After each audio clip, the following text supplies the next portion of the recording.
In our last session, we saw how God created the universe with one word.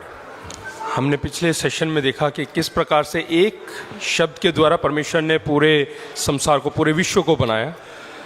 It was the easiest thing for God to create the universe. और ये परमेश्वर के लिए बहुत ही आसान काम था पूरे विश्व की रचना करना. As easy as it is for you to speak a sentence, God could speak a sentence and create the universe. और जैसे कि आप लोग एक शब्द बात करते हैं, वैसे ही परमेश्वर के लिए ऐसा ही आसान था पूरे विश्व का रचना करना. It's very easy for God to create the universe. और बहुत ही आसान काम था परमेश्वर के लिए पूरे विश्व का जो है रचना करना. What is today the most difficult thing for God to do? लेकिन आज के समय में परमेश्वर के लिए सबसे मुश्किल का काम क्या है? As I've thought about it, the most difficult thing for God to do is to keep a man or a woman humble after He has blessed them. और परमेश्वर के लिए सबसे मुश्किल काम यह है कि एक पुरुष या स्त्री को नम्र बनाकर रखना. After He has blessed them. और उनको आशीष देने के बाद. Because once God has blessed you in some way, परमेश्वर किसी भी तरीके से आपको आशीष देता है, spiritually or materially, और आत्मिक तौर से या वस्तुओं के तरह से, we have a tendency to get puffed up. और एकदम से हमारे अंदर फूलने की एक आदत रहती है. We think we are special. और फिर हमें ऐसा लगता है कि हम कुछ विशेष व्यक्ति हैं. We have this crazy idea that God loves us more than other people. फिर हमारे अंदर ऐसा सोच आता है कि परमेश्वर दूसरों से अधिक हमसे प्रेम करता है. Because we all have this tendency to compare ourselves with others.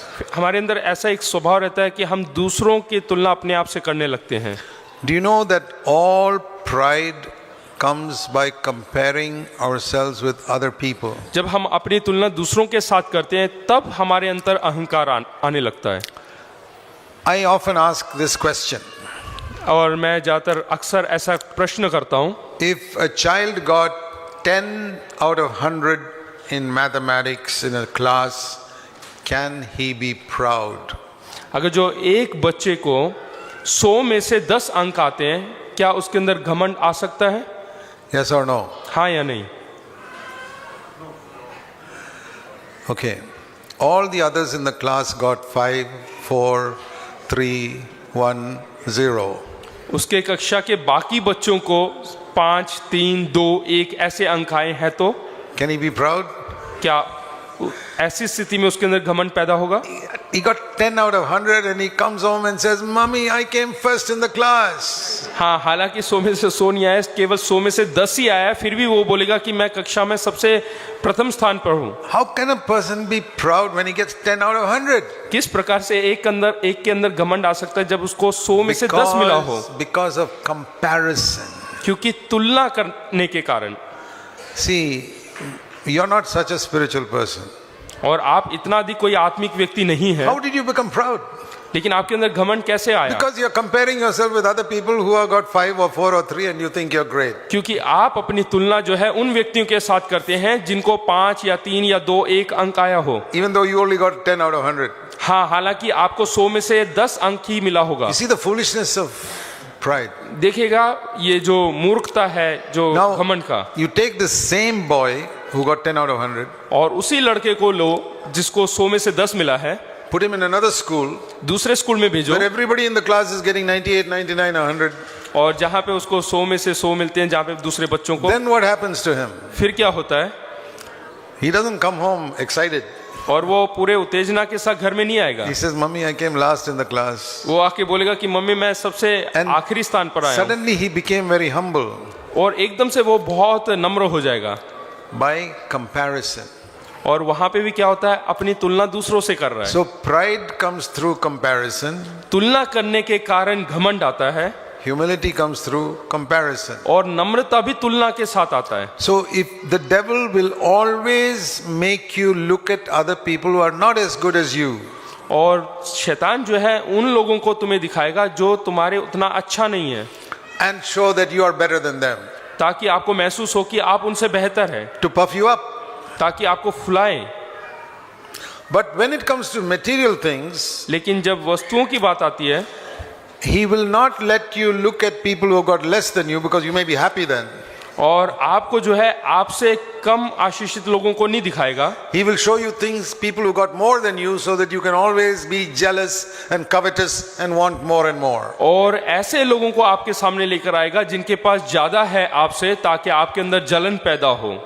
We must not be ignorant of the tricks of Satan. और हमें शैतान के जो चालाकियां हैं उससे अज्ञान नहीं रहना चाहिए। So remember this. हमेशा याद रखें, In spiritual matters, He will make you look at other people and think you're more spiritual than them. और आत्मिक तौर से वो हमेशा हमारे से कम आत्मिक लोगों को हमसे मुलाकात करेगा, ताकि But हम जो है घमंड महसूस In करें। earthly things, He will not allow you to look at the people in the slum and say, give thanks that you're so much better than them. और संसारिक तौर से वो कभी भी आपको जो है कोई झुग्गी झोपड़ी में रहने वाले लोगों से नहीं मिलाएगा, ताकि आप जो है परमेश्वर का धन्यवाद दे Because सकें।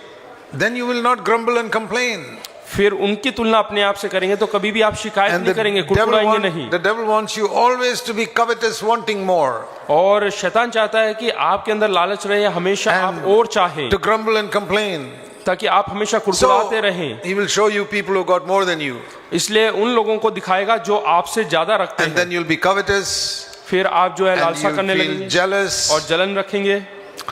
So we have to be not ignorant of Satan's schemes. तो हमें शैतान की जो चालाकियां हैं उससे अज्ञान नहीं रहना चाहिए। So the secret of, earlier we were talking about how to love Jesus. प्रभु यीशु मसीह से किस प्रकार से और अधिक प्रेम कर सकते हैं, And- उसकी रहस्य के बारे में बात कर रहे Do you थे। remember the three things I said? क्या आपको याद है जो 3 बातें मैंने बताया? One, we love Him because He first loved us. और क्योंकि सबसे पहले उसने हमसे प्रेम किया। The more you meditate on that, the more you love Him. आप जैसे ही उसके नजदीक जाएंगे और अधिक आप उससे प्रेम करेंगे। Second, the one who is forgiven more loves more. और जिसको ज्यादा क्षमा मिला है वो ज्यादा प्रेम So करेगा। you must think of how much the Lord has forgiven you. सो आपको हमेशा सोचना है कि कितना अधिक, कितना ज्यादा आपको And जो है उसने क्षमा किया है। Then thirdly, to love God more, we got to love money less. और परमेश्वर से ज्यादा प्रेम करने के लिए आपको जो है धन से So- कम प्रेम करना पड़ेगा। The more you move away from the love of money, the closer you'll get to the love of God. जितना अधिक आप धन के प्रेम से दूर होंगे उतना अधिक आप परमेश्वर से प्रेम करने लगेंगे। Having money is not wrong.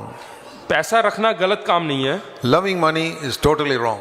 लेकिन धन से प्रेम करना वो गलत है। See, if you have worked hard and you earned money, that's a good thing. अगर जो आपने बहुत कड़ी मेहनत किया और पैसे कमाया तो ठीक है, But provided you have learned to be rich towards God who enabled you to earn all that money. लेकिन परमेश्वर के प्रति हमें ज्यादा आभारी रहना है, क्योंकि उसने आपको सामर्थ दिया है ज्यादा पैसे कमाने के लिए। Do you know that all the money you have belongs to God? क्या आप जानते हैं कि जितना भी धन दौलत आपके पास है वो सब परमेश्वर का है? I'll show you that from scripture. और मैं वचन में से दिखाना चाहूंगा। Don't believe anything I say if I can't show it to you from scripture. अगर जो मैं वचन में से कोई भी चीज नहीं दिखाता हूं तो उस बात पर आपको विश्वास करने की जरूरत नहीं। 1 Corinthians chapter 10 पहला कुरिन्थियों उसका 10वां अध्याय and verse 26. उसका 26। 1 Corinthians 10:26. पहला कुरिन्थियों 10 उसका 26। The earth belongs to the Lord, and everything that is on this earth also belongs to the Lord. क्योंकि पृथ्वी और उसकी भरपूरी प्रभु की है। The fullness of the earth means everything on this earth. यानी कि पृथ्वी पर जो कुछ है सब कुछ परमेश्वर का है। All the trees, जितने पेड़ पौधे हैं, all the gold and silver hidden underground, जितना जो सोना चांदी जो जमीन के नीचे है, all the money in all the banks in the world, और बैंक के अंदर खातों के अंदर जितने भी धन दौलत है, it all belongs to the Lord. There's nothing on earth that belongs to any man. ये सब कुछ परमेश्वर का है, इंसान का कुछ भी नहीं। It's a clear verse. Everything on earth belongs to the Lord. और बोलते हैं कि ये सब कुछ जो भी पृथ्वी पर है उसकी भरपूरी सब कुछ परमेश्वर की है। See, people ask me, supposing I find some currency note on the road, what should I do with it? अगर जो कोई नोट मेरे को सड़क पे मिलता है तो मेरे को क्या करना है? I mean, you look around and see if somebody's dropped it, wait for a little while. If somebody's dropped it, they'll come and pick it up. और किसी ने उसको गिराया है क्या, या फिर वो ढूंढते हुए कोई आ रहे हैं? But otherwise, pick it up and put it in the offering box because everything on earth belongs to the Lord. और अगर नहीं तो उठाकर ऑफरिंग के बक्से में डाल दो, क्योंकि सब कुछ परमेश्वर का है। And remember also that what you earn from your job belongs to the Lord, first of all. और सबसे पहले याद रखें कि जो आपने कमाई की है वो भी परमेश्वर का है सबसे पहले। In the Old Testament, they did not have that understanding. और पुराने नियम में इसकी समझ नहीं था। So God said, you give 10% as indicating your gratitude to God for what He's done for you. और पुराने नियम में परमेश्वर ने कहा कि 10वांश यानी कि 10वां हिस्सा जो है परमेश्वर को चढ़ाएं, ताकि हम परमेश्वर के प्रति आभारी रहें जो कुछ उसने हमारे जीवन में किया See, है। in the Old Testament, tithe was not money. और पुराने नियम में दशवांश जो है वो पैसा नहीं था, It was grain वो अनाज था or cattle. या फिर जानवर। That means God blessed their farm or their flocks, and 10% of that they gave to show their gratitude to God. और अनाज में परमेश्वर ने आशीष दिया, पशुओं में परमेश्वर ने आशीष दिया, इसलिए उसका दशवांश जो है लेकर आते हैं परमेश्वर के प्रति आभारी प्रकट करने के लिए। Because out of the 12 tribes, one tribe was told not to do any earthly work. क्योंकि 12 गोत्रों में से एक गोत्र को परमेश्वर ने कहा कि कोई भी सांसारिक कार्य ना करे। You must not have any fields. उनका कोई खुद का खेत नहीं होना चाहिए, You must not even have a house. और खुद का घर भी नहीं होना You चाहिए, must not have any flocks. और कोई जानवर नहीं होना चाहिए। Those are the Levites. और वो है लेवी गोत्र। They had to spend all of their time serving God in the temple. क्योंकि वो अपना सारा समय जो है मंदिर की सेवा, आराधनालय की सेवा टहल करने के लिए बैठते थे। So then how will they live? तो फिर वो कैसे अपनी गुजारा करेंगे? So the other 11 tribes were told, तो बाकी के जो 11 गोत्र के लोग हैं, what you earn from your flock and your fields, bring 10% and give it to the Levites. जो आपके अनाज हो या जानवर हो उसमें से 10वां हिस्सा लाकर उनको देना है, ताकि वो अपना गुजारा कर सके। So if 11 tribes brought 10%, that was more than 100%. The Levites would get a share also. तो जो बाकी के 11 गोत्र जो है 10-10% करके लेकर आएंगे, यानी कि उनको लेवी लोगों को 100% से ज्यादा मिलता है। And that was like today the government charges income tax. जैसे कि आज के युग में हमारे यहाँ पे इनकम टैक्स होता है, वैसे ही In Israel, God was the head of the government. और इजराइल में जो है परमेश्वर मुख्य होता था उस देश And का, the Levites were like the government servants. और जो लेवी लोग हैं वो सरकारी नौकरों की तरह होता था। Today the government servants are paid from the income tax that you pay to the government. और जितना भी कर दिया जाता है उसमें से उन लोगों को जो है, जो सरकारी दफ्तर में काम करते हैं, उनको पगार मिलता है। God said you pay 10% income tax. तो परमेश्वर ने कहा कि 10% जो है कर दो। And like that the Levites, the government servants were taken care of. और इसी प्रकार से लेवी लोगों का देखभाल होता था। But in the new covenant, लेकिन नए वाचा में God is not the head of the government. परमेश्वर जो है सरकार का मुख्य नहीं है, He has become our father. वो हमारा पिता बन गया है। Do you pay income tax in your house to your father? क्या आप अपने घर में अपने पिता को कोई जो है कर देता है? No. नहीं। So that is why we don't believe in paying 10% to our father. इसलिए हम 10% देने में विश्वास नहीं करते अपने पिता को।